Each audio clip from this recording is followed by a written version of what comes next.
ప్రజాప్రతినిధులు కష్టంతో కాకుండా ఇష్టంతో పనిచేసి అభివృద్ధికి సహకరించాలన్నారు ప్రభుత్వ విప్ ఆలేరు ఎమ్మెల్యే బీర్ల ఐలయ్య. యాదాద్రి జిల్లా పరిషత్ సర్వసభ్య సమావేశానికి ముఖ్య అతిథిగా హాజరైన ఆయన అభివృద్ధిలో అధికారుల పాత్ర గణనీయంగా ఉంటేనే ప్రభుత్వం ముందుకు సాగుతుందన్నారు. ఈ సమావేశంలో వ్యవసాయం, విద్య, రోడ్లు, భవనాల శాఖలపై చర్చ జరిగింది. సమావేశంలో ఎమ్మెల్యే కుంభం అనిల్ కుమార్ రెడ్డి, ఎమ్మెల్యే మందుల సామ్యేల్, కలెక్టర్ హనుమంతు తదితరులు హాజరయ్యారు.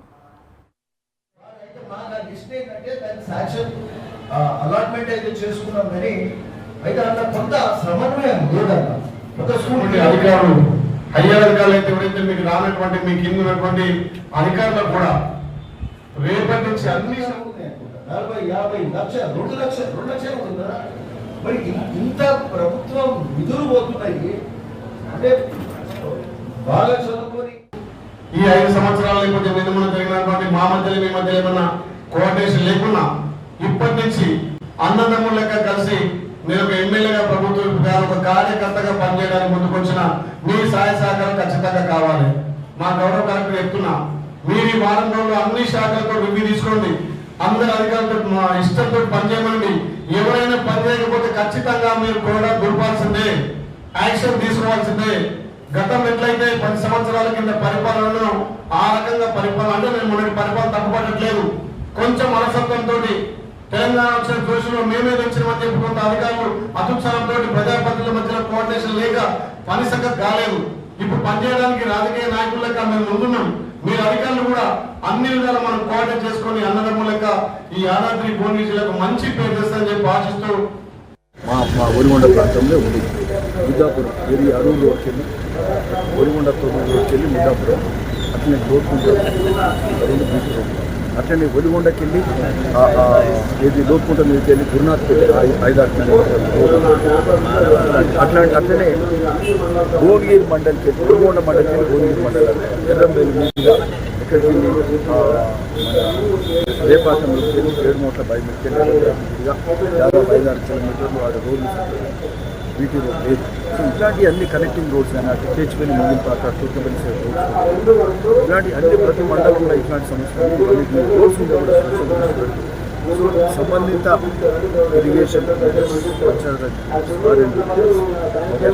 మిషన్ భగీరథ నీళ్ళైతే మిషన్ భగీరథ అన్నారు. అన్ని వచ్చే నీళ్ళల్లో 30-40% వస్తే బోర్ వాటర్ నిలుపుతున్నారు. అంటే మళ్ళీ గోదావరి నీళ్ళు తీసుకొచ్చి మళ్ళీ గంగా తెచ్చి గంగలో మళ్ళీ మురికి నీళ్ళు కలిపినట్టు అంటే గంగా జలంలో మురికి నీళ్ళు కలిపినట్లయితే అట్లా ఈ మిషన్ భగీరథ అన్నారు. ఆ నీళ్ళు ఆ నీళ్ళు సరిపోతలేవు, బోర్ వాటర్ నీళ్ళు అవి కూడా సరిపోని వస్తుంది.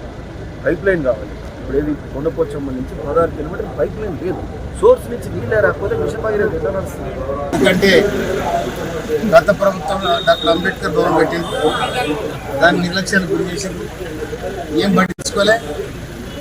ఆనాడు నా మంత్రి, ఆనాడు నా ఎమ్మెల్యే అటు ఇటు అన్నారు, అవసరం పడ్డారు. కానీ గౌరవ మంత్రి గారు 60 లక్షలు కేటాయించడం జరిగింది. తర్వాత అనిల్ కుమార్ రెడ్డి గారు 40 లక్షలు కేటాయించడం జరిగింది. 40 లక్షలు కేటాయించడం జరిగింది. వారికి నిండుగా నేను హృదయపూర్వక ధన్యవాదాలు తెలియజేస్తాను.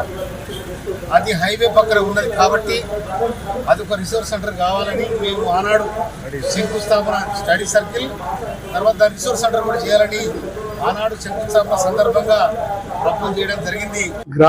గ్రామ పంచాయతీ నుంచి మొదలు పెడితే జిల్లా వరకు ఏమేమి సమస్యలు వాటి అన్నిటి మీద పోరాటం చేశాము. అప్పుడున్న ప్రభుత్వం మాకు ఉపయోగపడే పరిస్థితి లేకుండే.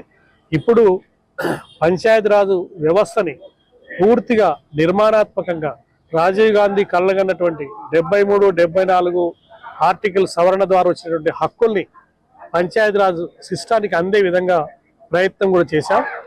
మరి ఆ గత ప్రభుత్వం అటు అంగీకరించలేదు. నిధుల కొరత కూడా ఉండే పరిస్థితి.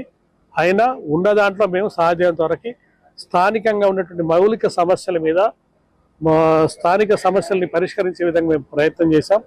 ఈ రోజు కూడా మేము 5 ఏళ్ళ నుంచి అడుగుతూనే ఉన్నాం. ఇప్పటికి కూడా సమస్యలు సాల్వ్ కానీ ఉన్నాయి.